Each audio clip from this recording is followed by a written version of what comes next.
মানুষ কতটা বিচিত্র হতে পারে। সব সময় স্বপ্ন দেখতে থাকে যে কাল আমি এটা করব, কাল আমি ওটা শুরু করব, কাল আমি ওটা সম্পন্ন করব। এই যে কাল শব্দটা, এই কাল অত্যন্ত বিচিত্র এক শব্দ। আমরা সবসময় এটাকে আসতে দেখতে পাই, কিন্তু এটা আসাতে বর্তমানে পরিণত হয়। আবার আজ নতুন কাল দেখতে পাই, তার জন্য অপেক্ষা করি, যখন সেটা সামনে আসে বর্তমানে পরিণত হয়। এই কাল সবসময় একটা মিথ্যে সান্ত্বনা দেয় যে সে আসছে, কিন্তু সে কখনোই আসে না। যেটা আপনার হাতে রয়েছে তা হলো আজ, বর্তমান। তাই যা করার আছে, যা সম্পন্ন করতে চান, যা শুরু করতে চান, আজ করুন, বর্তমানে করুন। কারণ আজ আপনি যা করবেন সেটাই আপনার ভবিষ্যৎ নির্ধারিত করবে। ভবিষ্যতের বিষয় ভাবতে থাকলে ভবিষ্যৎ সুন্দর হবে না। আজ কর্ম করতে হবে। তাই আজ বর্তমানে জীবনযাপন করুন, কর্ম করুন, আর আমার সাথে ভালোবেসে বলুন, রাধা রাধা। অহংকার তো প্রকৃত অর্থে আমাদের ক্ষতিই করে।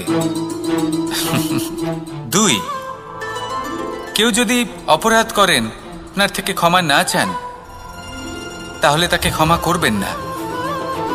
ক্ষমা হলো অত্যন্ত অমূল্য, আর না চাইতেই কাউকে ক্ষমা দান করা এটা উচিত নয়। 3, যদি কেউ আপনার সাথে অনুচিত কিছু করেন, অপরাধ করেন, আর আপনার থেকে ক্ষমা চান, তাহলে তাকে ক্ষমা করে দিন। তাতে আপনার অন্তরের করুণাবোধ জাগ্রত হবে, প্রেম জাগ্রত হবে, আর তা আপনার জন্য শুভ হবে। 4, যদি আপনি নিজে কোনো অপরাধ করেন, তাহলে অবশ্যই ক্ষমা চাইবেন। তাতে আপনারই লাভ হবে। কিভাবে? সামনের ব্যক্তি আপনাকে ক্ষমা করুক বা না করুক, আপনার অন্তরের অহংকার ক্ষীণ হবে, আর এই মন আরো নির্মল হয়ে উঠবে। এই ক্ষমা অত্যন্ত অমূল্য। ভেবেচিন্তে একে ব্যবহার করুন, আর আমার সাথে ভালোবেসে বলুন, রাধা রাধা। একবার একজন গুরু তার শিষ্যদের পরীক্ষা নিচ্ছিলেন। উনি ওনার প্রত্যেক শিষ্যকে একটি করে পাখি দিয়ে বললেন সেই পাখির বলি দিতে হবে, কিন্তু এমন এক স্থানে যেখানে কেউ তাদের দেখতে পাচ্ছে না। প্রত্যেক শিষ্য নিজের যাত্রা শুরু করল।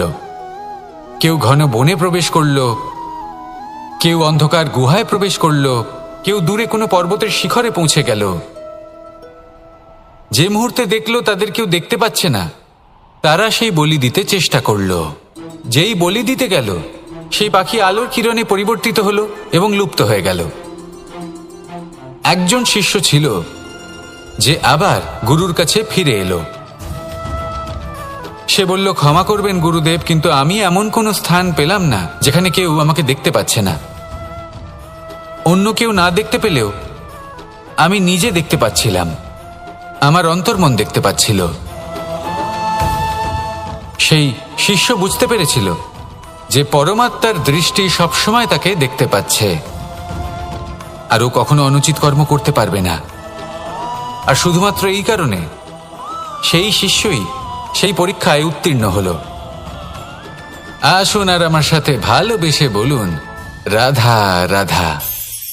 আমরা সবাই ফল খাই, কিন্তু আমাদের সেই ফলই প্রিয় হয় যে পরিপক্ক হয়ে ওঠে, যেটা নম্র হয়, আর যে ফল অনেক বেশি মিষ্টি আর সুস্বাদু হয়ে থাকে, যাদের রঙে বাহার দেখা যায়। সেইভাবে জীবনে আমরা নানান মানুষের সাথে পরিচিত হই, কিন্তু সেই মানুষই আমাদের মন ছুঁয়ে যায় যারা বিনম্র স্বভাবের, যাদের বাণী খুব মধুর, যাদের অন্তরে আত্মবিশ্বাসের একটা তেজ, একটা রং দেখা যায়। এবার এমন ব্যক্তি আমরা কি করে হব? ঠিক সেইভাবেই যেমন একটা ফল রোদ, বর্ষা, শীত, বায়ু, এই সকল সংকটময় পরিস্থিতির সম্মুখীন হয়ে পরিপক্ক হয়ে ওঠে, সেইভাবেই মানুষ সংকটময় পরিস্থিতির সম্মুখীন হয়ে পরিপক্ক হয়ে ওঠেন। যদি এই সংকটের সম্মুখীন হন, তাহলে অভিজ্ঞ হবেন, আর এই অভিজ্ঞতাই শিক্ষা দিয়ে যাবে। এই অভিজ্ঞতা আমাদের শিখিয়ে দেয় যে আমাদের বিনম্র থাকতে হবে। অহংকার করে কোনো লাভ নেই। মধুর বাণীর যে কি মূল্য তা আমরা শিখতে পারি। এই অভিজ্ঞতাই আমাদের বুঝিয়ে দেয় যে উচিত অনুচিত কোনটা, আমাদের দৃষ্টিভঙ্গি তৈরি করে, আর এই দৃষ্টিভঙ্গি দ্বারা আত্মবিশ্বাস জাগ্রত হয়। সেই জন্য জীবনে কখনো বিপদ থেকে দূরে পালাবেন না, সেগুলোর সম্মুখীন হন, অভিজ্ঞতা লাভ করুন, তার থেকে শিক্ষা লাভ করুন, এইভাবেই পরিপক্ক হবেন। আসুন আমার সাথে ভালোবেসে বলুন, রাধা রাধা। মানুষ বর্তমানে নিজের জীবন অতিবাহিত করেন, কিন্তু তার জীবনে অতীতকাল এবং ভবিষ্যৎকাল এই দুটোরই সমান গুরুত্ব রয়েছে। অতীতকাল অতিবাহিত হয়ে গেছে এবং সেটা জীবিত থাকে আমাদের স্মৃতি হিসেবে, এবং ভবিষ্যৎ হলো সেটাই যেটা আমরা শুধুমাত্র কল্পনাই করতে পারি। এবার অতীতের কিছু স্মৃতি এমন থাকে যা আমাদের কাছে আনন্দময় হয় না, তা কটু হয়, দুঃখজনক হয়, যন্ত্রণাদায়ক হয়। আমরা যা কিছুই করি তা বদলে ফেলতে পারবো না, কিন্তু ভবিষ্যৎকাল সেটা আমরা রচনা অবশ্যই করতে পারি, যদি আজ আমরা শ্রেষ্ঠ কর্ম করি। যদি আজকের এই দিনটা আমরা আনন্দের সাথে অতিবাহিত করি, সুখের সাথে অতিবাহিত করি, এক একটা মুহূর্ত আমরা আনন্দ এবং ভালোবাসার সাথে অতিবাহিত করি, আপনার আজকের এই কর্ম আপনার ভবিষ্যৎ নির্ধারণ করবে।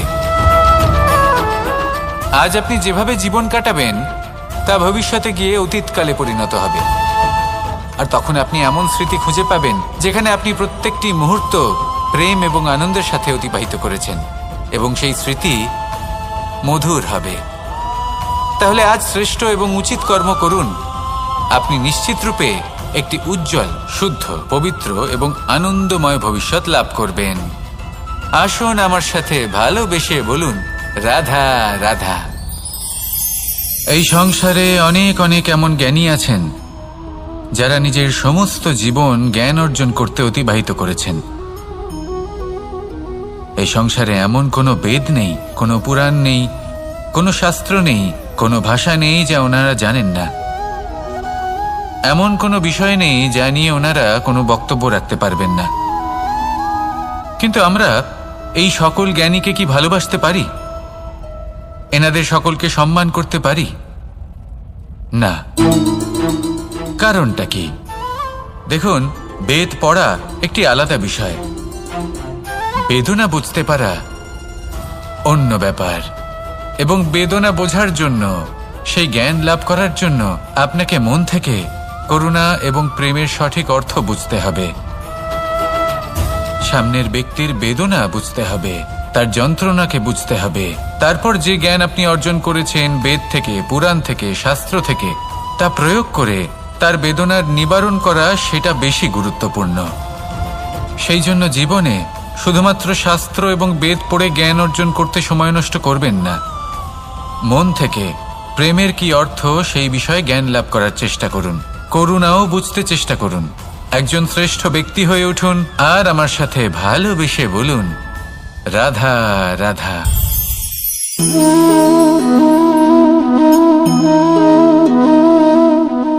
জল এই সংসারের সমস্ত প্রধান তত্ত্বের মধ্যে একটি। এই জল যে কোনো জ্বালা দূর করে, আগুনকে নিভিয়ে দেওয়ার ক্ষমতা রাখে, অবিরল অবিচল ভাবে প্রবাহিত হতে পারে, একে কেউ বাধা দিতে পারে না। এর পথে বাধা সৃষ্টি করলে নিজের পথ নিজেই খুঁজে নেবে, বা সে নিজেই নিজের পথ বানিয়ে নেবে, কিন্তু কখনো থামবে না। এই জল হলো মহান, আর এর একটা মহান গুণ আছে, এর নিজস্ব কোনো রং নেই। কিন্তু যখন মেঘ থেকে বৃষ্টিরূপে পৃথিবীতে ঝরে পড়ে, তখন সমস্ত সংসারকে রঙিন করে তোলে। যেখানে খরা হয়েছে সেখানে শ্যামল করে তোলে, যে স্থান শ্যামল সেখানে ভিন্ন ভিন্ন প্রকারের পুষ্প ফুটিয়ে তোলে। এই জল, এই জলের মতন আমাদের হতে হবে। ওর যেমন কোনো রং নেই, আমাদেরও যেন কোনো অহংকার না থাকে।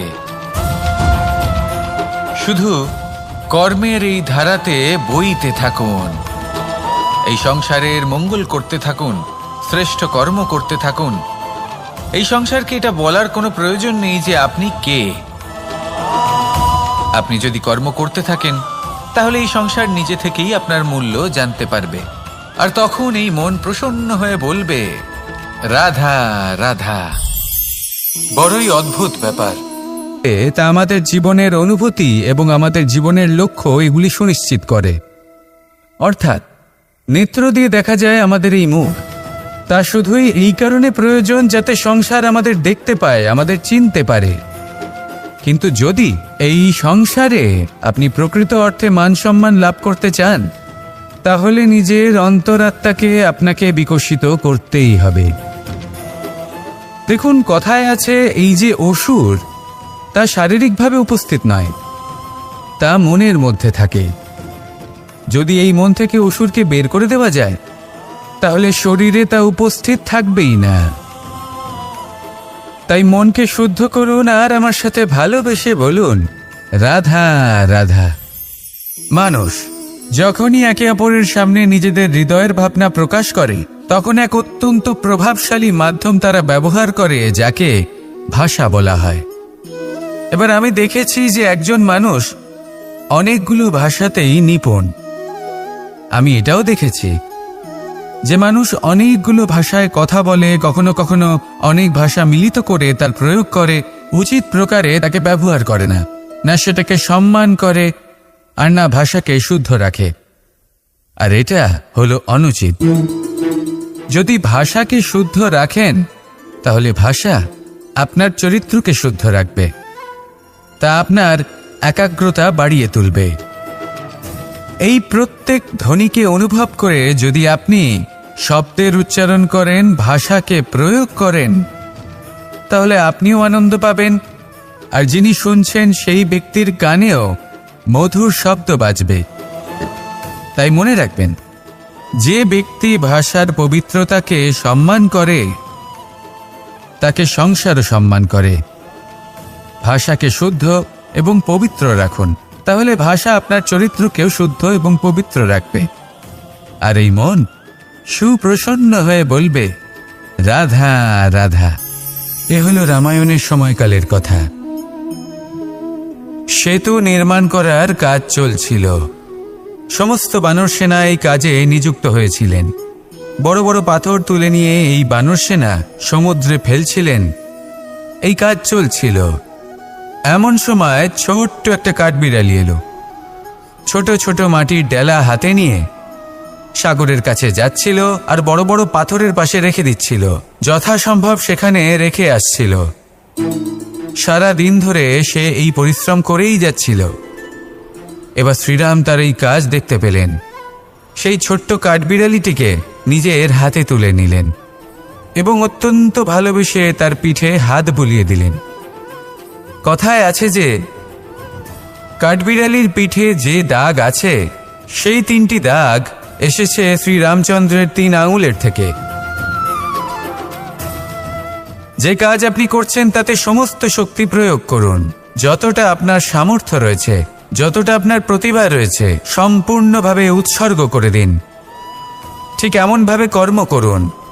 সেই কাঠবিড়ালি কিন্তু তাই করেছিল। সেই জন্য শ্রীরামের সাথে সেও সেই কাহিনীতে অমর হয়ে গেছিল। সম্পূর্ণ শক্তি প্রয়োগ করুন, সম্পূর্ণ সামর্থ্যের সাথে কর্ম করুন, কারণ এটাই হলো শ্রেষ্ঠ পথ কোনো কর্ম করার। আসুন আমার সাথে ভালোবেসে বলুন, রাধা রাধা। স্বরূপ, কোনো পাখিকে দেখুন, সে গাছের ডালে বসে এবং সেখানেই বিশ্রাম করে, কিন্তু পড়ে না। কেন? কারণ ওর বিশ্বাস যে যে শাখার উপরে ও বসে আছে সেটাই হলো ওর বাসস্থান। যদি আপনি বিশ্বাস করেন, তাহলে আপনি পাথরের মধ্যেও ভগবান দর্শন করতে পারবেন। আর যদি বিশ্বাস না থাকে, তাহলে যদি ভগবান সামনে দাঁড়িয়েও থাকে, তবেও আপনার বিশ্বাস হবে না। তাই বিশ্বাস করতে শিখুন। এই বিশ্বাসের আধারেই আপনি সেই সব কিছু পাবেন যা আপনি পেতে চাইছেন। আসুন আমার সাথে ভালোবেসে বলুন, রাধা রাধা। গুরু, যিনি পথ দেখান, আমাদের জীবনে অত্যন্ত গুরুত্বপূর্ণ, অত্যন্ত আবশ্যক। কিন্তু কিছু মানুষ মনে করেন যে গুরুর কোনো প্রয়োজন নেই, কারণ এই সমগ্র জ্ঞান মানুষের অন্তরেই নিহিত রয়েছে। এবার প্রশ্ন এটাই, যদি সমস্ত জ্ঞান মানুষের অন্তরে নিহিত থাকে, তাহলে গুরুর কি প্রয়োজন? আর যারা আজ পর্যন্ত গুরুকে মেনে এসেছেন, তারা কি অনুচিত করেছেন? এর উত্তর আমি আপনাকে দেব একটা উদাহরণ দ্বারা।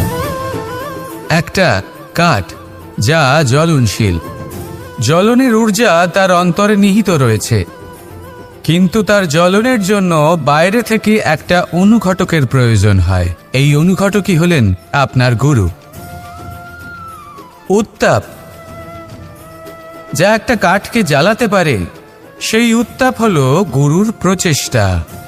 যদি সেই গুরুই না থাকে, তার প্রচেষ্টাই না থাকে, তাহলে সেই সমস্ত জ্ঞান যা মানুষের অন্তরে নিহিত তা ব্যর্থ হয়ে যাবে।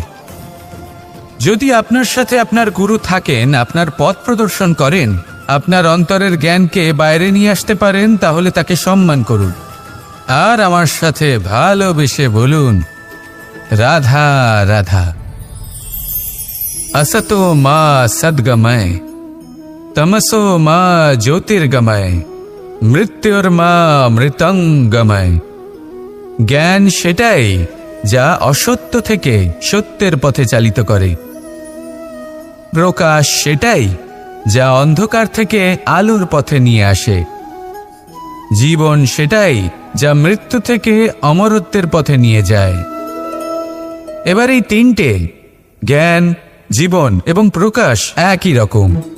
শূন্য থেকে এর উৎপত্তি হয় এবং আস্তে আস্তে আপনার জীবনে বিস্তার লাভ করে।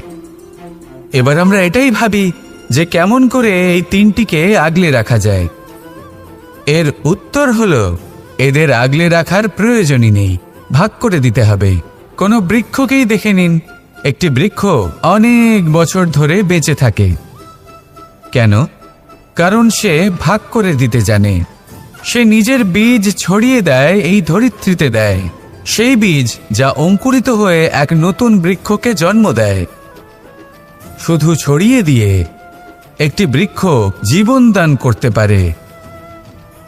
যদি কোনো ব্যক্তি জ্ঞান ছড়াতে শিখে যান, যদি প্রকাশ, আলোর কিরণ ছড়িয়ে দিতে শিখে যায়, কোনো ব্যক্তি তার জীবনের সুখ ছড়িয়ে দিতে শিখে যান, তাহলে তিনি মৃত্যুর পরও মৃত হন না।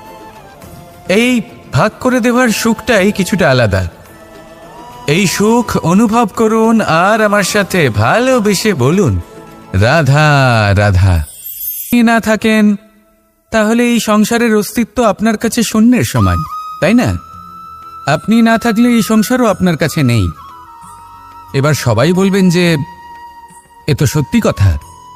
সেই অনুযায়ী তো আমার স্বার্থপর হওয়া উচিত, অহংকারী হওয়া উচিত, কারণ আমার কাছে আমিই তো সবকিছু। দৃষ্টিভঙ্গি পাল্টে দেখুন। আপনার কাছে সবথেকে বেশি গুরুত্বপূর্ণ ব্যক্তি কে? আপনি নিজেই। সেই মানুষটি কেমন হওয়া উচিত একটু ভেবে দেখুন।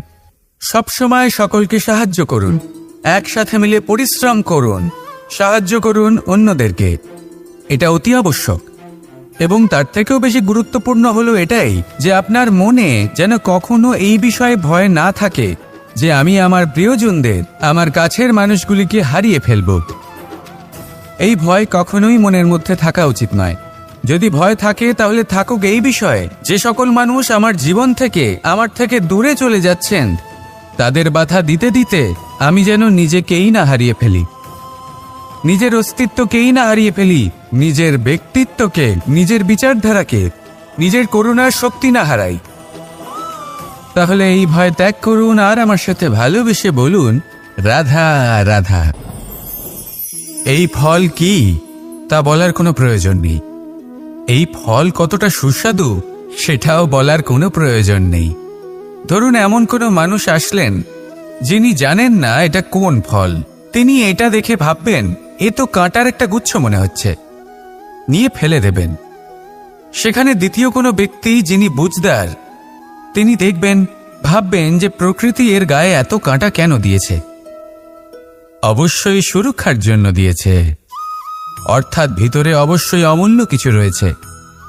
সেই ধরনের ব্যক্তি এই ফলের অন্তরে প্রবেশ করেন এবং এই ফলের আনন্দ উপভোগ করেন। এরকমই কিছুটা আমাদের সংসারেও আমরা দেখতে পাই। প্রত্যেক দিন আমরা নতুন নতুন মানুষের সাথে পরিচিত হই। এমন কিছু ব্যক্তি থাকেন যাদের সাথে প্রথম আলাপের পর আমাদের এটা মনে হয় যে এই ব্যক্তিকে দেখে একটু রাগী ব্যক্তি মনে হচ্ছে, বড়ই অহংকারী বোধ হচ্ছে, উদ্ধত মনে হচ্ছে।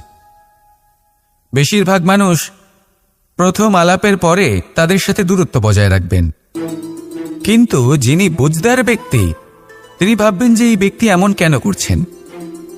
হয়তো সুরক্ষার খাতিরে এই ব্যক্তি নিজেকে এরকম করে তুলেছেন যাতে অন্য কোনো ব্যক্তি এসে ওনার সময় নষ্ট না করেন, ওনার আবেগের সাথে ছলনা না করেন, খেলা না করেন।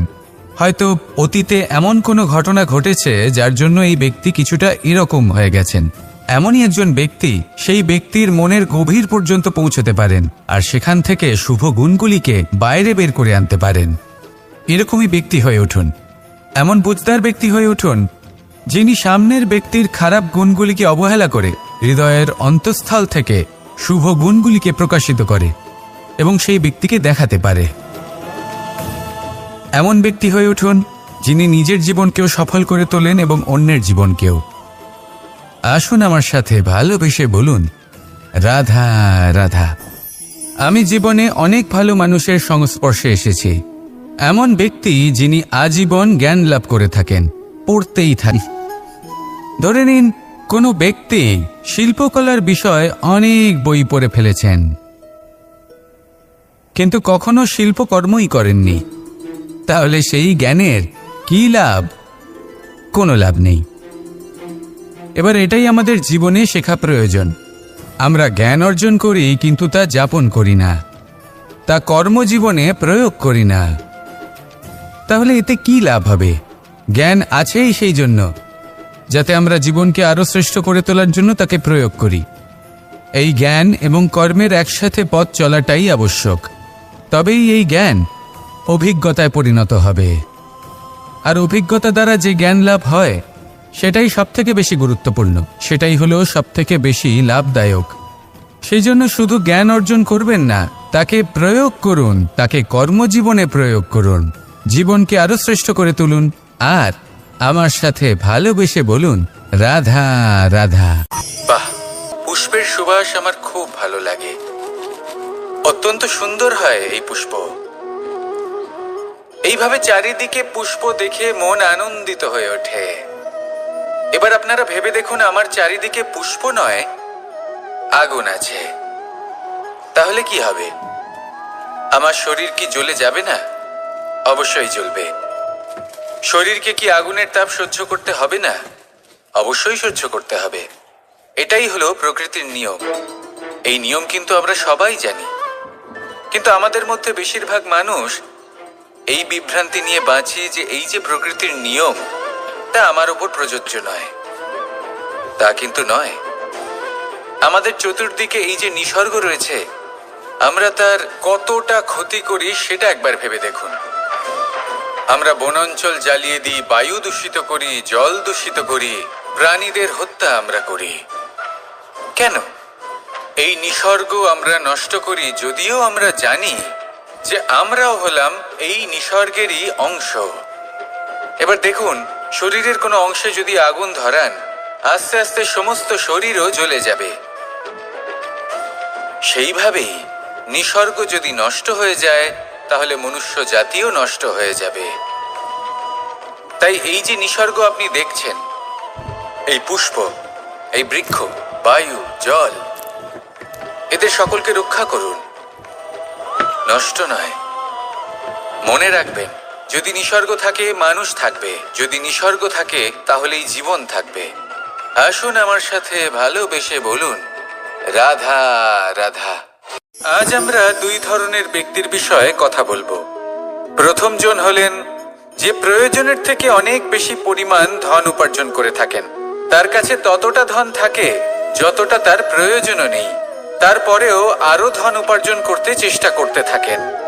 সকল সম্ভব চেষ্টা করেন, সকল সম্ভব কর্ম করেন, তা সে উচিত কর্ম হোক বা অনুচিত, তাতে তাদের কিছুই যায় আসে না। তারা শুধুই এই সংসারের সকল সুখ ভোগ করতে চান, সকল স্বাচ্ছন্দ্য লাভ করতে চান। আজীবন তারা প্রচেষ্টাই করতে থাকেন। এবার এই করতে গিয়ে তারা ভারাক্রান্ত হয়ে সমস্যার সম্মুখীন হন।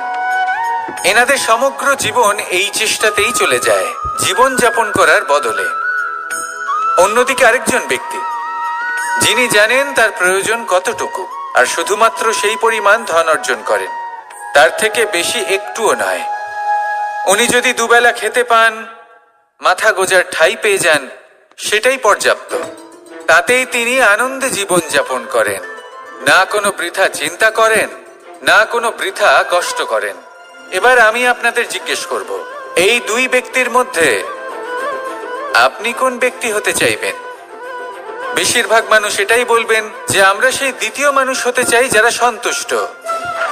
কিন্তু যদি মন দিয়ে দেখেন, আপনিও সেই কর্মই করছেন যা প্রথম ব্যক্তি করেন। আপনারা সবসময় চেষ্টা করে চলেছেন, এটাও লাভ করতে হবে, ওটাও লাভ করতে হবে, আমার এটারও প্রয়োজন, ওটারও প্রয়োজন। আপনি অনেক কিছু লাভ করেছেন, কিন্তু প্রশ্ন এটাই যে আপনার কি সেই সবকিছুর প্রয়োজন রয়েছে? এর উত্তর আপনার অন্তর্মনে রয়েছে। আপনার মন জানে যে আপনার প্রয়োজন কতটুকু। সেখানে গিয়ে দেখুন। সন্তুষ্টি মানুষকে আনন্দ দেয়। মানুষ যতটা সন্তুষ্ট হবে ততটাই সে আনন্দ লাভ করবে।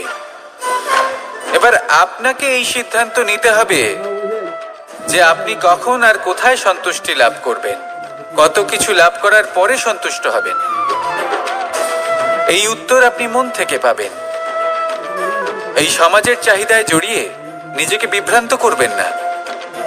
নিজের অন্তরের এই মিথ্যে অহংবোধকে প্রশ্রয় দিতে গিয়ে যদি আপনি এরকম কাজ করতে থাকেন, তাহলে জীবনযাপন কখন করবেন? থেমে যান, শান্ত হয়ে যান, নিজের অন্তর্মনে নিমজ্জিত হয়ে দেখুন যে সন্তুষ্টি কোথায়। এই সন্তুষ্টি লাভ করুন। এই মন প্রসন্ন হয়ে বলবে, রাধা রাধা। যত শক্তিশালী এই মন, তত শক্তিশালী এই শরীরও। এই যে আমাদের শরীর, এটা আসলে কি? এ হলো একটা রথের মতো।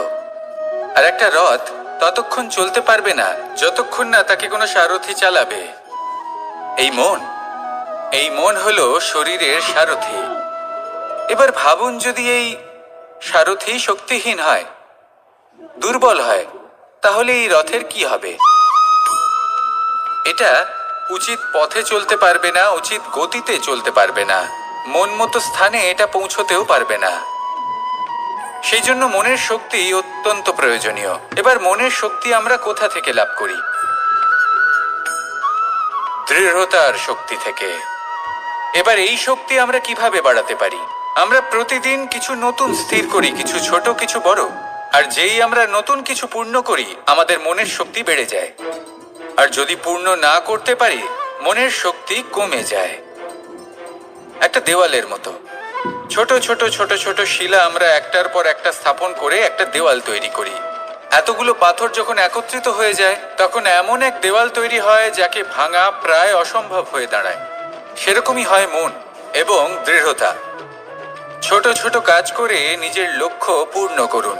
এই লক্ষ্য যদি পূর্ণ হয়, তবে মনের শক্তি বাড়বে। কিছুটা এইভাবে যে যত বড়ই বিপদ আসুক না কেন, সেই বিপদ নিজে হার মেনে নেবে, কিন্তু আপনার মন ততটাই শক্তিশালী থাকবে। তাই মনের শক্তি বাড়াতে থাকুন, যাতে আপনি উচিত পথে চলতে পারেন, উচিত গতিতে চলেন, আর মনোবাঞ্ছিত স্থানে পৌঁছতে পারেন। তবেই এই মন প্রসন্ন হয়ে বলবে, রাধা রাধা। বৃক্ষকে দেখুন, অত্যন্ত শক্তিশালী বৃক্ষ। এটা সবারই প্রিয়। তা সে ছোট হোক বা বড়, বৃদ্ধ হোক বা জোয়ান, সবাই ভালোবাসে এই বৃক্ষকে। আর সত্যি বলতে, এই বৃক্ষ সবাইকে সেবা করে, সবাইকে ফল দান করে, সবাইকে ছায়া প্রদান করে। দূর থেকে দেখে মনে হয় এর কোনো পরিচর্যার প্রয়োজনই নেই। কিন্তু একজন কুশল মালী এইভাবে ভাবেন না। তিনি সময় অন্তরে খুব খুঁটিয়ে এই গাছ নিরীক্ষণ করেন, দেখতে থাকেন। যদি কোনো এমন শাখা থাকে যা রোগগ্রস্ত, তাহলে সেটা কেটে আলাদা করে দেন। যদি এমন কোনো শাখা থাকে যা মৃত, তাহলে সেটা আলাদা করে দেন। আর এইভাবে উপযুক্ত দেখাশোনা করার কারণেই এই বৃক্ষ এইভাবে সুস্থ হয়ে থাকে, সতেজ হয়ে থাকে, সবার সেবা করতে থাকে। আপনাকেও নিজের সাথে সেটাই করতে হবে।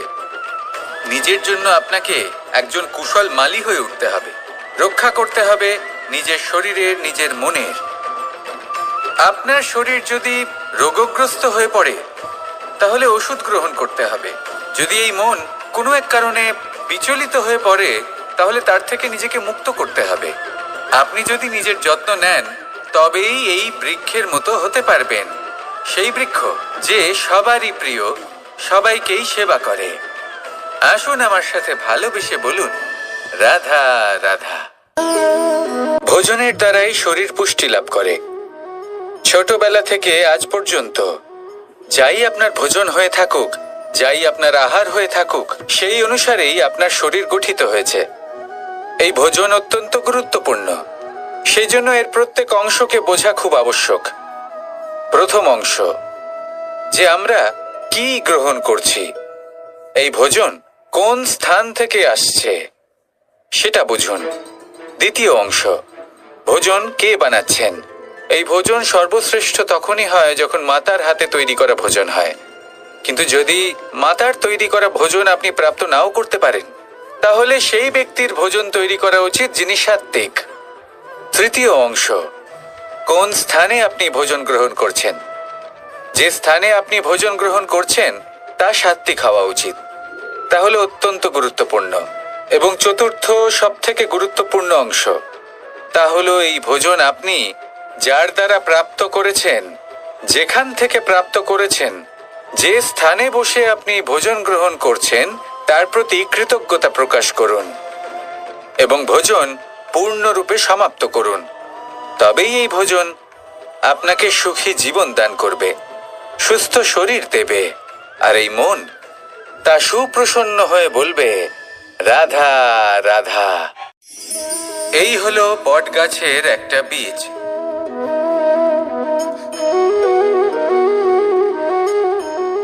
চলুন এটা রোপণ করা যাক। একটু জল দেওয়া যাক। এবার এখানে একটা বিশাল বটবৃক্ষ উৎপন্ন হবে। কিন্তু কিভাবে? এতে কে সাহায্য করবে? এটা সম্ভব কে করে দেখাবে?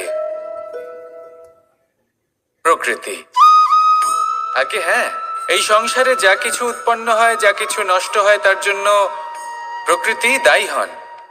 এই প্রকৃতির কারণেই তো রৌদ্র আসে, প্রকৃতির কারণেই বৃষ্টি হয়, জল পাওয়া যায়। তার কারণেই এই বটের বীজ তা এক বিশাল বটবৃক্ষে পরিণত হবে। কিন্তু একজন মানুষকে দেখুন, মানুষ বলবে এই বৃক্ষে আমার অধিকার রয়েছে। কেন? কারণ আমি এই বীজ বপন করেছি। এবার সমস্ত কাজ প্রকৃতি করবে আর সমস্ত শ্রেয় মানুষ নিয়ে যাবে। এটা কি উচিত? কখনোই নয়। এবার এর উত্তর প্রকৃতিতেই লুকোনো আছে। কখনো কোনো পাখিও এই বীজ রোপণ করে, সেখানে বৃক্ষ উৎপন্ন হয়, তাতে ফল আসে, সেই পাখি সেই ফল খায়, কিন্তু সেখানকার বাকি পাখি এবং প্রাণীদের সেই ফল খেতে বারণ করে না। সেই বৃক্ষের উপর নিজের অধিকার প্রমাণ করতে চেষ্টা করে না, সবার মধ্যে ভাগ করে দেয়। আর এটাই আমাদেরও করা উচিত। যা প্রকৃতি থেকে আসছে তা আবার প্রকৃতিতেই ফিরে যেতে দিন। এটা অত্যন্ত প্রয়োজনীয়। পাখিদের মতো হতে চেষ্টা করুন, তবেই আপনার এই মন আকাশে উড়তে থাকবে আর সুপ্রসন্ন হয়ে বলবে, রাধা রাধা। কোকিলের ডাক শুনে আমার মন প্রফুল্ল হয়ে ওঠে। কোকিল হলো আমার অত্যন্ত প্রিয়। এরকমই আরো একটা পাখি আছে, কাক। একদিকে কাক, অন্যদিকে কোকিল। এদের মধ্যে বেশি পার্থক্য নেই, কিন্তু কোকিলের কণ্ঠ শুনে সবার মন প্রফুল্ল হয়ে ওঠে। কোকিল যখন সামনে আসে তখন মন শান্ত হয়ে যায়। যখন কাক সামনে আসে তখন মানুষ দূরে পালিয়ে যায়। এমন কেন হয়? কারণ হলো বাণী। কোকিলের বাণী অত্যন্ত মিষ্টি, অত্যন্ত মধুর। সেখানেই কাকের বাণী অত্যন্ত কর্কশ শোনায়, আর কর্কশ বাণী শোনা কেউ পছন্দ করেন না। আপনি নিজেকে জিজ্ঞেস করুন, কোনো ব্যক্তি আপনার সাথে কথা বললে তার বাণী মধুর হলে আপনার ভালো লাগে, আর যদি কর্কশ হয় তার থেকে দূরে চলে যেতে ইচ্ছে করে। তাই নিজের বাণীও এইভাবেই মধুর রাখুন, মিষ্টি রাখুন। এ আমারও খুব প্রিয়।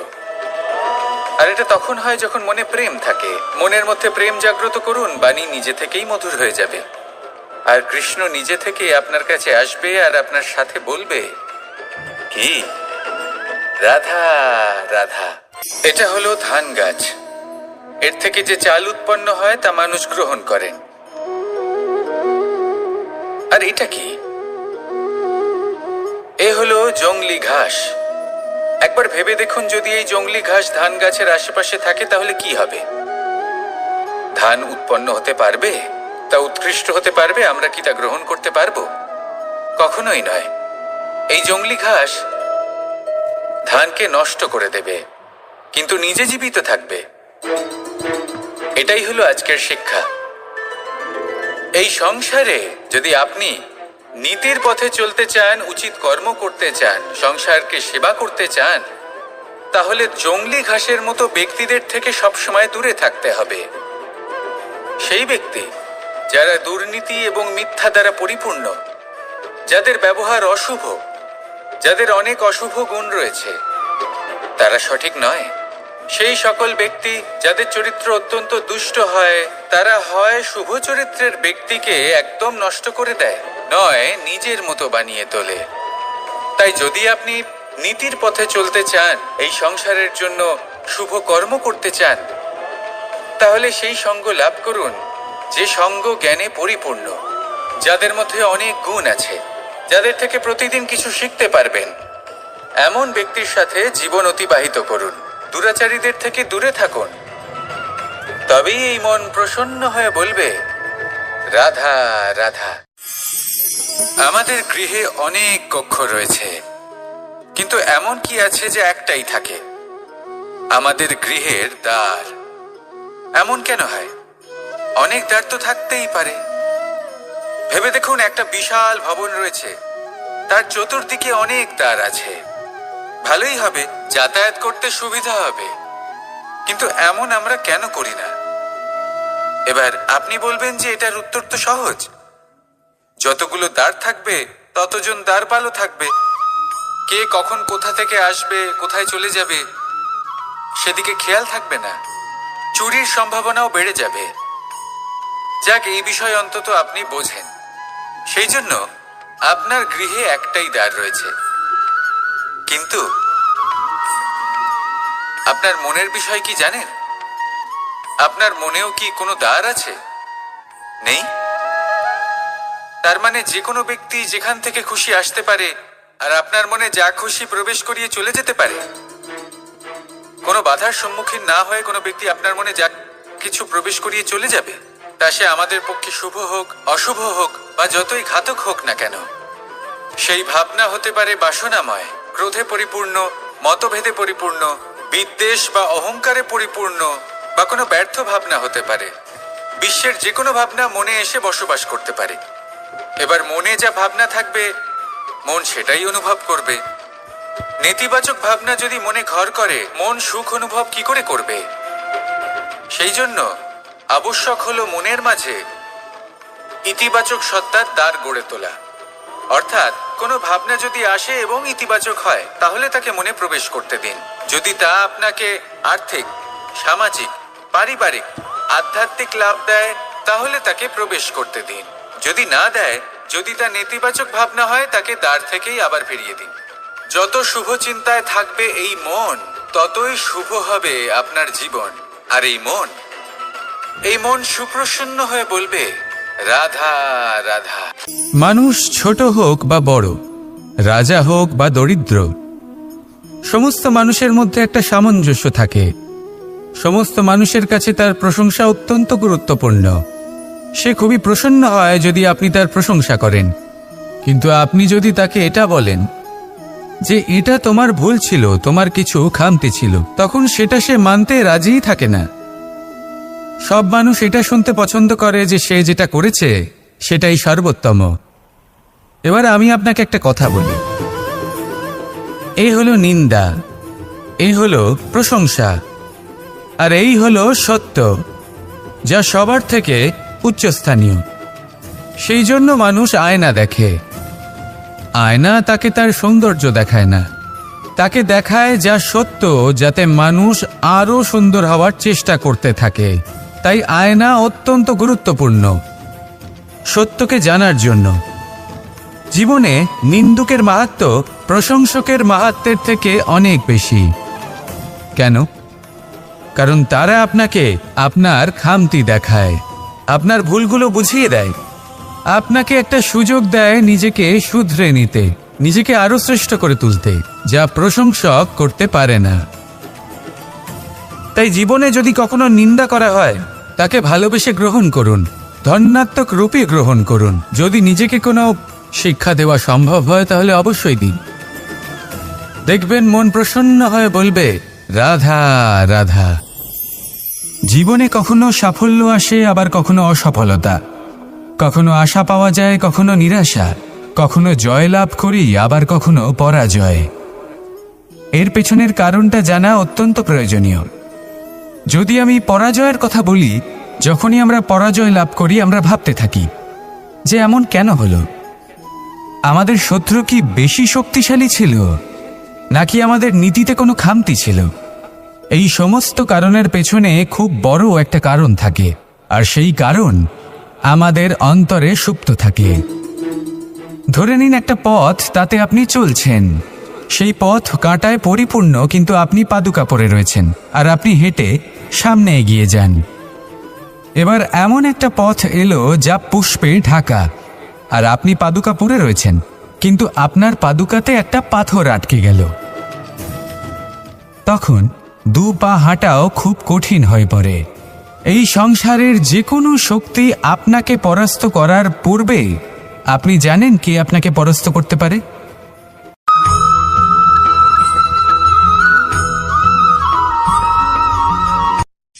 অগ্নি, চতুর্থ তত্ত্ব, সব থেকে বেশি গুরুত্বপূর্ণ, কিন্তু তার থেকেও বেশি ভয়াবহ। কখনো অগ্নিকে নিয়ন্ত্রিত রূপে উনুনে জ্বলতে দেখেছেন? এই অগ্নি আমাদের খাবার বানাতে সাহায্য করে, যা আমাদের শক্তি প্রদান করে। কিন্তু এই অগ্নি যখন বিচলিত হয়ে, অনিয়ন্ত্রিত হয়ে কোনো বনের আগুন হয়ে ওঠে, তখন মহা বিনাশ ঘটে যায়। আপনারই অন্তরের ঊর্জা হলো এই অগ্নি। এটা আপনার শক্তিও, আপনার ক্রোধ। একে ব্যবহার কিভাবে করবেন তা আপনারই হাতে। যদি কোনো ব্যক্তি নিজের অন্তরের এই ঊর্জাকে ব্যবহার করেন শক্তির রূপে, তাহলে সে বিকাশ ঘটাতে পারে, নির্মাণ ঘটাতে পারে। কিন্তু যদি কোনো ব্যক্তি তার অন্তরের ঊর্জাকে বিধ্বংসী অস্ত্র বানিয়ে ফেলেন, তাহলে নিশ্চিত রূপে মহা বিনাশ ঘটতে পারে, যাতে বিনাশ তারও অবশ্যই হবে। অনেক বছর পূর্বে এমনই এক আগুনের দ্বারা এই সুন্দর পৃথিবীর নির্মাণ হয়েছিল, আর অনেক বছর পূর্বে এমন এক আগুনেই সমস্ত জীব এবং সংসার বিলুপ্ত হয়ে গেছিল। এবার আপনি আপনার অন্তরের ঊর্জা দ্বারা বিনাশ ঘটাতে চান নাকি নির্মাণ ঘটাতে চান, সেই সিদ্ধান্ত আপনারই। আসুন আমার সাথে ভালোবেসে বলুন, রাধা রাধা। असतो मा सद्गमय, तमसो मा ज्योतिर्गमय, মৃত্যুর্মা মৃতঙ্গময়। জ্ঞান সেটাই যা অসত্য থেকে সত্যের পথে চালিত করে। শুনতে পছন্দ করে যে সে যেটা করেছে সেটাই সর্বোত্তম। এবার আমি আপনাকে একটা কথা বলি। এ হলো নিন্দা, এ হলো প্রশংসা, আর এই হলো সত্য, যা সবার থেকে উচ্চস্থানীয়। সেই জন্য মানুষ আয়না দেখে। আয়না তাকে তার সৌন্দর্য দেখায় না, তাকে দেখায় যা সত্য, যাতে মানুষ আরো সুন্দর হওয়ার চেষ্টা করতে থাকে। তাই আয়না অত্যন্ত গুরুত্বপূর্ণ সত্যকে জানার জন্য। জীবনে নিন্দুকের মাহাত্ম্য প্রশংসকের মাহাত্ম্যের থেকে অনেক বেশি। কেন? কারণ তারা আপনাকে আপনার খামতি দেখায়, আপনার ভুলগুলো বুঝিয়ে দেয়, আপনাকে একটা সুযোগ দেয় নিজেকে শুধরে নিতে, নিজেকে আরো শ্রেষ্ঠ করে তুলতে, যা প্রশংসক করতে পারে না।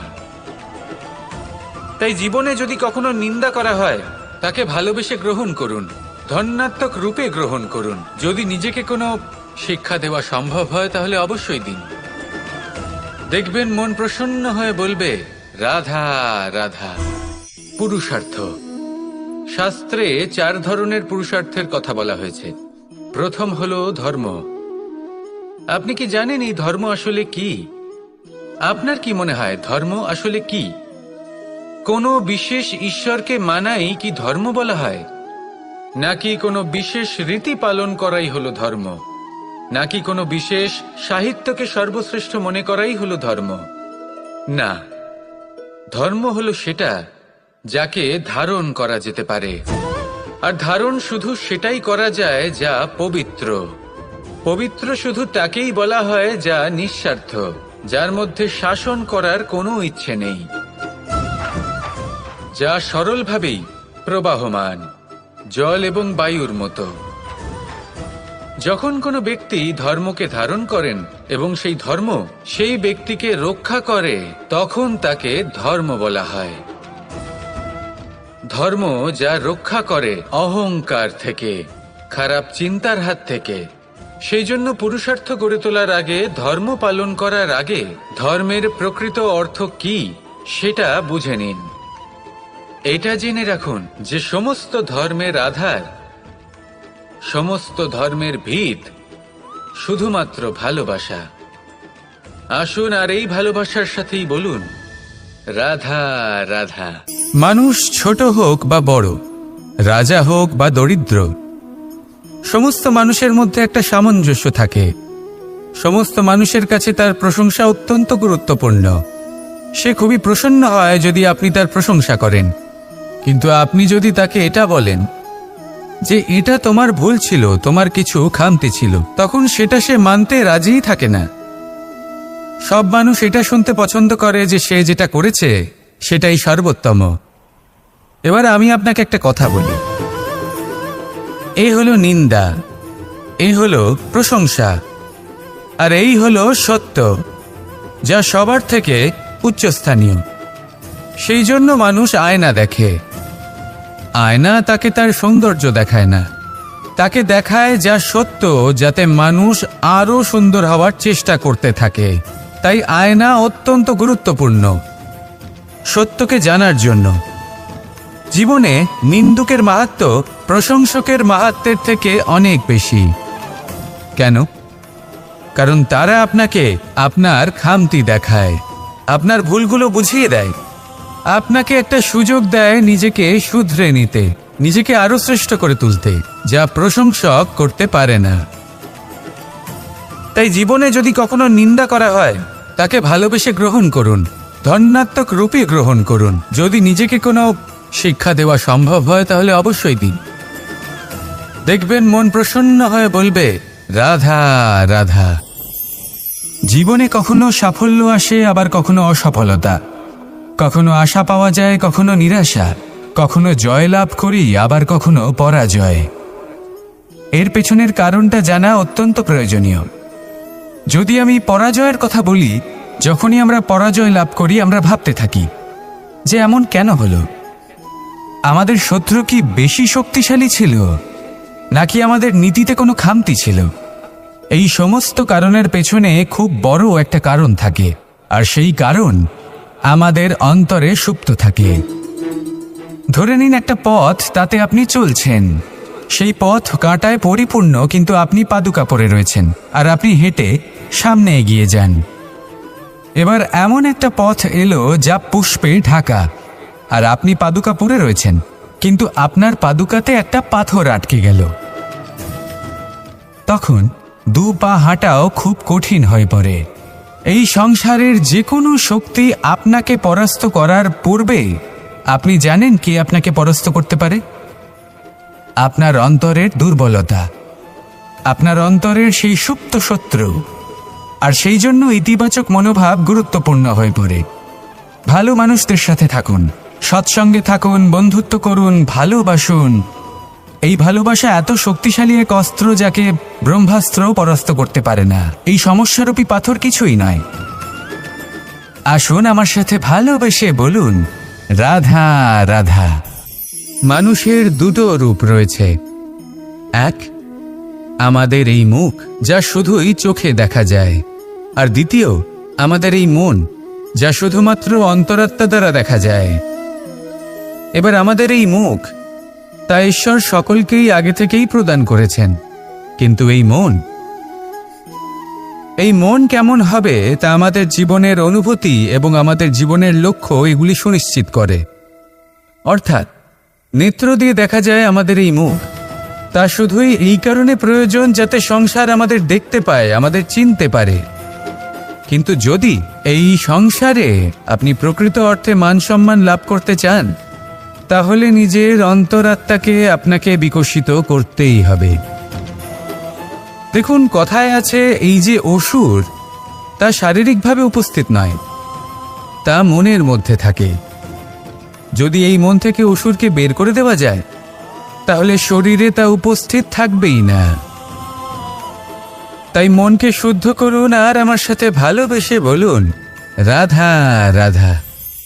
মানুষ যখনই একে অপরের সামনে নিজেদের হৃদয়ের ভাবনা প্রকাশ করে, তখন এক অত্যন্ত প্রভাবশালী মাধ্যম তারা ব্যবহার করে, যাকে ভাষা বলা হয়। এবার আমি দেখেছি যে একজন মানুষ অনেকগুলো ভাষাতেই নিপুণ। আমি এটাও দেখেছি যে মানুষ অনেকগুলো ভাষায় কথা বলে, কখনো কখনো অনেক ভাষা মিলিত করে তার প্রয়োগ করে, উচিত প্রকারে তাকে ব্যবহার করে না, না সেটাকে সম্মান করে, আর না ভাষাকে শুদ্ধ রাখে। আর এটা হলো অনুচিত। যদি ভাষাকে শুদ্ধ রাখেন, তাহলে ভাষা আপনার চরিত্রকে শুদ্ধ রাখবে, তা আপনার একাগ্রতা বাড়িয়ে তুলবে। এই প্রত্যেক ধ্বনিকে অনুভব করে যদি আপনি শব্দের উচ্চারণ করেন, ভাষাকে প্রয়োগ করেন, তাহলে আপনিও আনন্দ পাবেন, আর যিনি শুনছেন সেই ব্যক্তির কানেও মধুর শব্দ বাজবে। তাই মনে রাখবেন, যে ব্যক্তি ভাষার পবিত্রতাকে সম্মান করে, তাকে সংসারও সম্মান করে। ভাষাকে শুদ্ধ এবং পবিত্র রাখুন, তাহলে ভাষা আপনার চরিত্রকেও শুদ্ধ এবং পবিত্র রাখবে। আর এই মন সুপ্রসন্ন হয়ে বলবে, রাধা রাধা। এ হলো রামায়ণের সময়কালের কথা। সেতু নির্মাণ করার কাজ চলছিল। সমস্ত বানর সেনা এই কাজে নিযুক্ত হয়েছিলেন। বড় বড় পাথর তুলে নিয়ে এই বানর সেনা সমুদ্রে ফেলছিলেন। এই কাজ চলছিল। এমন সময় ছোট্ট একটা কাঠবিড়ালি এলো। ছোট ছোট মাটির ডেলা হাতে নিয়ে সাগরের কাছে যাচ্ছিল, আর বড় বড় পাথরের পাশে রেখে দিচ্ছিল, যথাসম্ভব সেখানে রেখে আসছিল। সারা দিন ধরে সে এই পরিশ্রম করেই যাচ্ছিল। এবার শ্রীরাম তার এই কাজ দেখতে পেলেন। সেই ছোট্ট কাঠবিড়ালিটিকে নিজের হাতে তুলে নিলেন এবং অত্যন্ত ভালোবেসে তার পিঠে হাত বুলিয়ে দিলেন। কথায় আছে যে কাঠবিড়ালির পিঠে যে দাগ আছে, সেই 3টি দাগ এসেছে শ্রীরামচন্দ্রের 3 আঙুলের থেকে। যে কাজ আপনি করছেন তাতে সমস্ত শক্তি প্রয়োগ করুন, যতটা আপনার সামর্থ্য রয়েছে, যতটা আপনার প্রতিভা রয়েছে, সম্পূর্ণভাবে উৎসর্গ করে দিন।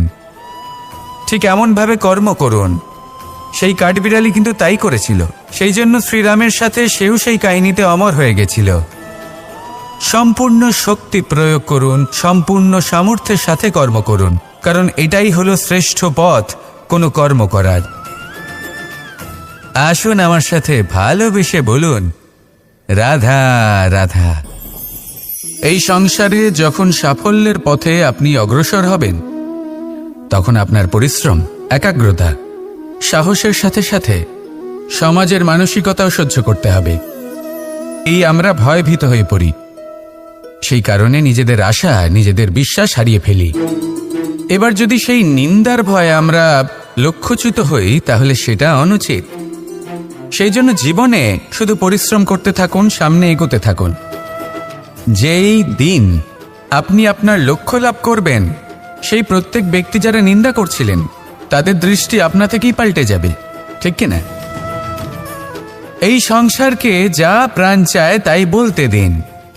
যদি আপনি কারোর কথা শুনতে চান, তাহলে নিজের অন্তরের কথা শুনুন, সেটাই আপনাকে উচিত পথে নিয়ে যাবে। সামনে অগ্রসর হতে থাকুন, পরিশ্রম করুন। এমন একটা দিন আসবে যেদিন এই নিন্দুক ব্যক্তিরা আপনার লক্ষ্যপ্রাপ্তির উদাহরণ সবাইকে দেবে। আসুন আমার সাথে ভালোবেসে বলুন, রাধা রাধা। মানুষ সুখী জীবনযাপনের প্রতি এতটাই অভ্যস্ত হয়ে পড়ে যে একটা ছোট্ট সমস্যা এলেই সে সবার থেকে সাহায্য চাইতে শুরু করে দেয়।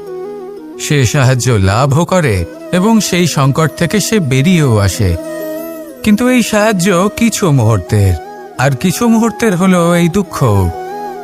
এই 2 মুহূর্তের সাহায্যের জন্য আজীবন আপনি তার কাছে ঋণী হয়ে থাকেন।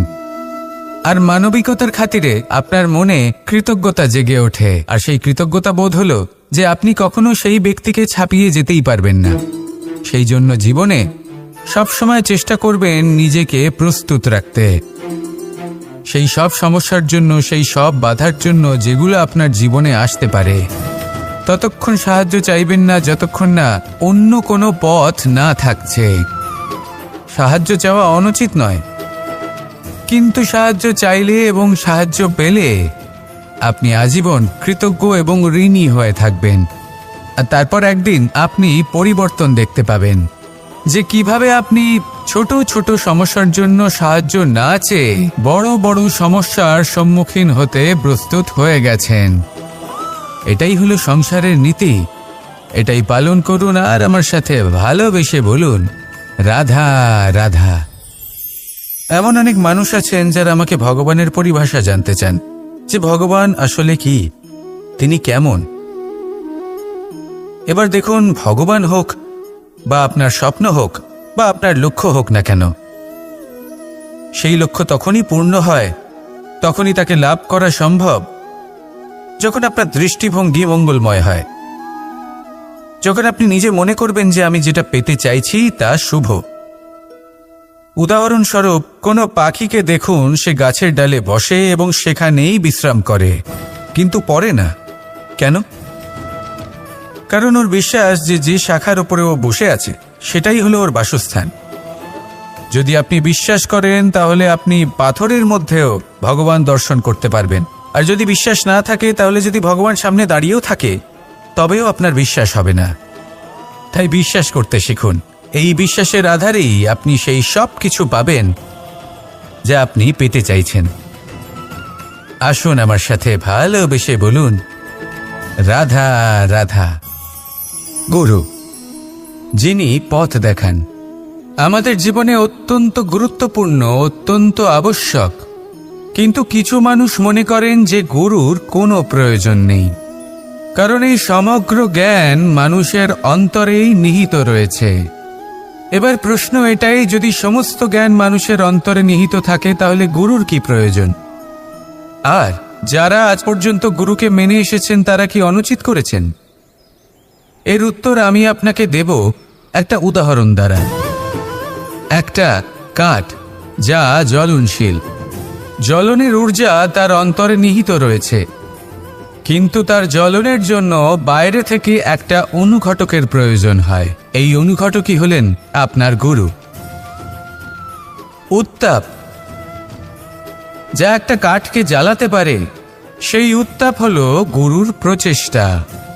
যদি সেই গুরুই না থাকে, তার প্রচেষ্টাই না থাকে, তাহলে সেই সমস্ত জ্ঞান যা মানুষের অন্তরে নিহিত তা ব্যর্থ হয়ে যাবে। যদি আপনার সাথে আপনার গুরু থাকেন, আপনার পথ প্রদর্শন করেন, আপনার অন্তরের জ্ঞানকে বাইরে নিয়ে আসতে পারেন, তাহলে তাকে সম্মান করুন আর আমার সাথে ভালোবেসে বলুন, রাধা রাধা। असतो मा सद्गमय, तमसो मा ज्योतिर्गमय, मृत्युर्मा मृतंगमय। ইনি কি মূল্য প্রদান করেন? প্রহার সহ্য করেন। আমরা এই ধরিত্রীতে প্রহার করে মাটি খুঁড়ে তাতে বীজ বপন করি, তবেই আমরা অন্ন লাভ করি, তবেই ফসল পাই। জীবনে যদি আপনাকে সফল হতে হয়, সম্মান পেতে হয়, যশ পেতে হয়, তাহলে আপনাকে মূল্য দিতেই হবে। যদি আপনি সাফল্য লাভ করতে চান, তাহলে দিন রাত আপনাকে ত্যাগ করতে হবে, যেখানে সমগ্র সংসার সন্তোষ অনুভব করছে, আর আপনাকে করতে হচ্ছে পরিশ্রম। যদি আপনি সম্মান প্রাপ্ত করতে চান, তাহলে আপনাকে সেই সুখ ত্যাগ করতে হবে যা সবার কাছে রয়েছে। যদি আপনি যশ লাভ করতে চান, তাহলে নিজের অন্তরকে মেরে ফেলা আপনাকে শিখতে হবে, তবেই আপনি যশ লাভ করবেন। জীবনে শুধুমাত্র ধন মূল্যবান নয়, কিন্তু এই যে মূল্যের কথা আমি বলছি, সেটা যদি আপনি দিতে পারেন, তাহলে নিশ্চিত রূপে এটা আপনাকে আরো মূল্যবান করে তুলবে, নিশ্চিত রূপে গড়ে তুলবে। তাহলে এটাই করুন আর আমার সাথে ভালোবেসে বলুন, রাধা রাধা। জীবনে যখন কোনো ব্যক্তি নিজের লক্ষ্য প্রাপ্তির জন্য নিরন্তর পরিশ্রম করতে থাকেন, চেষ্টা করতে থাকেন, তখন তিনি কষ্ট অনুভব করেন, কখনো শারীরিক কষ্ট, কখনো মানসিক কষ্ট। এবার উনি এটা ভাবতে থাকেন যে আমি কি উচিত করছি নাকি অনুচিত করছি। কারণ অন্যদিকে এমন একজন ব্যক্তিও আছেন যিনি একদমই পরিশ্রম চেষ্টা করছেন না। তিনি মদিরা পান করেন, বিলাসিতায় জীবন কাটান, অলস প্রকৃতির হয়ে ওঠেন, নিদ্রাতে বিলীন হয়ে থাকেন আর ভাবেন যে তিনি সুখ লাভ করছেন। কিন্তু এরকম কেন হয়? কারণ যখন আমরা সৎ পথে থাকি, উচিত পথে চলি, লক্ষ্য প্রাপ্ত করার জন্য চেষ্টা করতে থাকি, তখন আমাদের ভেতরে থাকা নেতিবাচক শক্তি এবং পাপ এই দেহকে ত্যাগ করে দেয়। আর এই অনুভূতিটাই আমাদের দুঃখের অনুভূতি দেয়, কষ্ট দেয়। এবার সেখানে যদি আমরা কুপথে চলি, অনুচিত পথে চলতে থাকি, তাহলে আমাদের ভেতরে থাকা পুণ্য এবং ধনাত্মক শক্তি আমাদের দেহ ত্যাগ করে দেয়। আর এই অনুভূতির কারণেই আমরা সুখ অনুভব করি। কিন্তু কখনো ভাববেন যে এই সুখ বেশি সময় পর্যন্ত থাকে না। সেই জন্য সবসময় মনে রাখবেন, যদি আপনি জানেন যে এটাই আপনার লক্ষ্য, এটাই উচিত পথ, শুভ পথ, তাতে নিরন্তরভাবে এগিয়ে যেতে চেষ্টা করতে থাকুন। এই কষ্ট আপনাকে সুখের পরাকাষ্ঠায় কখন পৌঁছে দেবে তা আপনি জানতেই পারবেন না। আসুন আমার সাথে ভালোবেসে বলুন, রাধা রাধা। কোনো বাড়িতে, কোনো পরিবারে যখন কারোর জন্ম হয়, তখন তা কত সুখের মুহূর্ত হয়। সেই ছোট্ট সন্তান যখন কিছুটা বড় হয়, সে হাঁটার চেষ্টা করে, আর সেই প্রক্রিয়াতেও খুব বড় একটা শিক্ষা লুকিয়ে রয়েছে, ঠেলে দেওয়া। যখন আপনি হাঁটতে চান, সামনে এগোতে চান, তখন আপনি কি করেন? নিজের পায়ের তলার যে মাটি, তাকে আপনি পেছনে ঠেলে দেন। ব্যাস, এই একই জিনিস তো জীবনেও শিখতে হবে। এবার যদি আপনি জ্ঞানের পথে অগ্রসর হতে চান, তাহলে অজ্ঞানতাকে পেছনে সরিয়ে দিতে হবে। যদি আপনি প্রকাশের দিকে এগোতে চান, তাহলে অন্ধকারকে পেছনে সরিয়ে দিতে হবে। যদি আপনি ভবিষ্যতে সফল হতে চান, তাহলে অতীতের যে অসফলতাগুলিকে পেছনে সরিয়ে দিতে হবে। যে জল বইতে বইতে থেমে যায়, তাকে আমরা নালা বলে থাকি, তার থেকে দুর্গন্ধ বের হয়। কিন্তু যে জল বইতেই থাকে, তাকেই আমরা পবিত্র জল বলি। তাহলে আপনিও কর্ম করতে থাকুন, কখনো থামবেন না। আর আমার সাথে ভালোবেসে বলুন, রাধা রাধা। দেবেন, সেটাও বিশ্বাস ছিল, যার উপর ভরসা করে মনু একটা নৌকা নিয়ে বেরিয়ে পড়েছিলেন এবং সমস্ত সৃষ্টিকে প্রলয়ের হাত থেকে বাঁচিয়েছিলেন। সেটাও ছিল ভালোবাসার প্রতি বিশ্বাস, যার উপর ভরসা করে বানর এবং ভাল্লুক সেনা নিয়ে শ্রীরাম আক্রমণ করেছিলেন সমস্ত বরদানপ্রাপ্ত অসুরগণ এবং রাক্ষসগণের লঙ্কায় এবং জয় লাভ করেছিলেন। এই বিশ্বাসই হলো এই বিশ্বের আশা। বিশ্বাস রাখুন যে আপনি হলেন সর্বশ্রেষ্ঠ এবং শুধুই নিজের কর্ম করতে থাকুন। এই বিশ্বাসের আশাই আপনাকে প্রতি মুহূর্তে বল প্রদান করবে। এ হলো আমার বিশ্বাস। আসুন আর আমার সাথে ভালোবেসে বলুন, রাধা রাধা। সংসারের বিভিন্ন ক্ষেত্রে আপনি অনেক কিছুই দেখতে পাবেন। যে কোনো খেলা, কোনো নাটক দেখতে পাবেন, কেউ কোনো খেলা খেলছে তা দেখতে পাবেন, আর দর্শকগণ এই দেখে অত্যন্ত আনন্দ লাভ করেন, হাততালি দিতে থাকেন, প্রশংসা করতে থাকেন, নিজের অন্তরের উৎসাহ প্রকাশ করতে থাকেন। কি দেখে করেন? সেই সমস্ত খেলোয়াড়দের দেখে করেন যারা এই খেলাটা খেলছে, তাই না? কিন্তু অনেক সময় সেই খেলোয়াড়রা সেই খেলার আনন্দ উপভোগ করতে পারেন না, কারণ ওনারা চাপা পড়ে যান তাদের কামনার চাপে, জয় লাভ করার কামনা। প্রথম স্থান লাভ করার ইচ্ছে, প্রতিযোগিতায় সব থেকে এগিয়ে থাকার ইচ্ছে, তাদেরকে এই খেলা উপভোগ করতেই দেয় না। সেই জন্য কখনো কখনো এই খেলোয়াড়দের থেকে অনেক বেশি আনন্দ উপভোগ করেন দর্শকগণ, যেখানে এই খেলাটা কিন্তু খেলছেন খেলোয়াড়রাই। আমি এটা বলছি না যে এই ইচ্ছে, এই আকাঙ্ক্ষা অনুচিত না, কিন্তু তার সাথে সেই খেলা, সেই কর্মের আনন্দ উপভোগ করাও অত্যন্ত গুরুত্বপূর্ণ। তাই সেটা উপভোগ করুন। যে উৎসাহ আপনি উপভোগ করছেন তা যাপন করা অত্যন্ত গুরুত্বপূর্ণ। দেখুন, সত্যি বলতে এটা কিন্তু আপনার অধিকারও বটে। আপনি যে কর্ম করছেন তার ফল তো আপনি অবশ্যই পাবেন। সেটা যখন আপনি পাচ্ছেন তখন আপনার তা উপভোগ করা উচিত। সেটাই করুন। জীবনে সফলতা এবং অসফলতা এরা আসা যাওয়া করতে থাকে। যখন সাফল্য আসবে তখন তা উপভোগ করুন, যখন অসফলতা আসবে তখন তার থেকে শিক্ষা লাভ করুন। সাফল্য আপনার কাছে আবার ফিরে আসবে। আর এই মন, আপনি তো জানেন, এই মন প্রসন্ন হয়ে বলবে, রাধা রাধা। মানুষ ছোট হোক বা বড়, রাজা হোক বা দরিদ্র, সমস্ত মানুষের মধ্যে একটা সামঞ্জস্য থাকে। সমস্ত মানুষের কাছে তার প্রশংসা অত্যন্ত গুরুত্বপূর্ণ। সে খুবই প্রসন্ন হয় যদি আপনি তার প্রশংসা করেন। এটা শুনতে পছন্দ করে যে সে যেটা করেছে সেটাই সর্বোত্তম। এবার আমি আপনাকে একটা কথা বলি।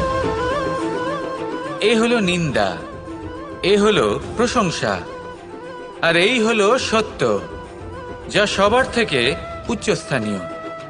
সেই জন্য মানুষ আয়না দেখে। আয়না তাকে তার সৌন্দর্য দেখায় না, তাকে দেখায় যা সত্য, যাতে মানুষ আরো সুন্দর হওয়ার চেষ্টা করতে থাকে। তাই আয়না অত্যন্ত গুরুত্বপূর্ণ সত্যকে জানার জন্য। জীবনে নিন্দুকের মাহাত্ম্য প্রশংসকের মাহাত্ম্যের থেকে অনেক বেশি। কেন? কারণ তারা আপনাকে আপনার খামতি দেখায়, আপনার ভুলগুলো বুঝিয়ে দেয়, আপনাকে একটা সুযোগ দেয় নিজেকে শুধরে নিতে, নিজেকে আরো শ্রেষ্ঠ করে তুলতে, যা প্রশংসক করতে পারে না। তাই জীবনে যদি কখনো নিন্দা করা হয়, তাকে ভালোবেসে গ্রহণ করুন, ধন্যাত্মক রূপে গ্রহণ করুন। যদি নিজেকে কোনো শিক্ষা দেওয়া সম্ভব হয় তাহলে অবশ্যই দিন। দেখবেন মন প্রসন্ন হয়ে বলবে, রাধা রাধা। পুরুষার্থ। শাস্ত্রে 4 ধরনের পুরুষার্থের কথা বলা হয়েছে। প্রথম হলো ধর্ম। আপনি কি জানেন এই ধর্ম আসলে কি? আপনার কি মনে হয় ধর্ম আসলে কি? কোনো বিশেষ ঈশ্বরকে মানাই কি ধর্ম বলা হয়? নাকি কোনো বিশেষ রীতি পালন করাই হলো ধর্ম? নাকি কোনো বিশেষ সাহিত্যকে সর্বশ্রেষ্ঠ মনে করাই হলো ধর্ম? না, ধর্ম হলো সেটা যাকে ধারণ করা যেতে পারে। আর ধারণ শুধু সেটাই করা যায় যা পবিত্র। পবিত্র শুধু তাকেই বলা হয় যা নিঃস্বার্থ, যার মধ্যে শাসন করার কোনো ইচ্ছে নেই, যা সরলভাবেই প্রবাহমান, জল এবং বায়ুর মতো। যখন কোনো ব্যক্তি ধর্মকে ধারণ করেন এবং সেই ধর্ম সেই ব্যক্তিকে রক্ষা করে, তখন তাকে ধর্ম বলা হয়। ধর্ম যা রক্ষা করে অহংকার থেকে, খারাপ চিন্তার হাত থেকে। সেই জন্য পুরুষার্থ গড়ে তোলার আগে, ধর্ম পালন করার আগে, ধর্মের প্রকৃত অর্থ কি সেটা বুঝে নিন। এটা জেনে রাখুন যে সমস্ত ধর্মের আধার, সমস্ত ধর্মের ভিত শুধুমাত্র ভালোবাসা। আসুন আর এই ভালোবাসার সাথেই বলুন, রাধা রাধা। মানুষ ছোট হোক বা বড়, রাজা হোক বা দরিদ্র, সমস্ত মানুষের মধ্যে একটা সামঞ্জস্য থাকে। সমস্ত মানুষের কাছে তার প্রশংসা অত্যন্ত গুরুত্বপূর্ণ। সে খুবই প্রসন্ন হয় যদি আপনি তার প্রশংসা করেন।